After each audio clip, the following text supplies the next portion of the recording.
അപ്പോൾ ഗൈസ് നമ്മുടെ ഫാനിന്റെ ഫിറ്റിംഗ് ബാക്കിയുള്ള കാര്യങ്ങളെല്ലാം കഴിഞ്ഞിട്ടുണ്ട്. ഇനി നമുക്ക് ചെക്കിങ് ചെയ്യാണ് പരിപാടി. അപ്പോൾ ഗൈസ് നമുക്ക് ഓൺ ആക്കി വെക്കാം.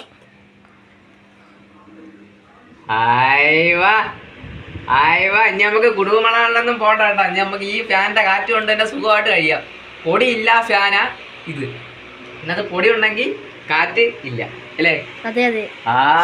ഇനി നമുക്ക് ഇത് കുടുംബമണൊന്നും പോണ്ട. ഇനി നമുക്ക് ഇങ്ങനെ ഒന്നും കാറ്റുണ്ടാവില്ലേ? Okay bye. അപ്പോൾ ഗൈസ് ഇന്നത്തെ വീഡിയോ ഇത്രയേ ഉള്ളൂ. വീഡിയോ ഇഷ്ടപ്പെട്ടെങ്കിൽ ലൈക്ക് ചെയ്യുക, ഷെയർ ചെയ്യുക, സബ്സ്ക്രൈബ് ചെയ്യുക. നിങ്ങളെ വിലയേറിയ അഭിപ്രായങ്ങൾ കമൻറ്റ് ചെയ്യാനും മറക്കരുത്. ഈ വീഡിയോയിൽ എന്തെങ്കിലും തെറ്റൊക്കെ ഉണ്ടെങ്കിൽ പരമാവധി എല്ലാവരും ക്ഷമിക്കുക. അപ്പം എല്ലാവർക്കും പരമാവധി ഷെയർ ചെയ്തും കൊടുക്കുക. അപ്പം നമുക്കൊരു ബൂസ്റ്റ് ആകണ്ടേ അല്ലേ? അപ്പം നമുക്കൊരു ബൂസ്റ്റ് ആയിക്കോട്ടെ. അപ്പം ഇന്നത്തെ വീഡിയോ ഇത്രയേ ഉള്ളൂ. വീഡിയോ ഇഷ്ടപ്പെട്ടെങ്കിൽ ലൈക്ക് ചെയ്യുക, ഷെയർ ചെയ്യുക, സബ്സ്ക്രൈബ് ചെയ്യുക. നിങ്ങളെ വിലയേറിയ അഭിപ്രായങ്ങൾ കമൻറ്റ് ചെയ്യാനും മറക്കരുത്. അപ്പോൾ അടുത്തൊരു സെഗ്മെൻറ്റുമായിട്ട് വരുന്നേക്കും എല്ലാ ചങ്ങമച്ചാന്മാർക്കും ബൈ ബൈ.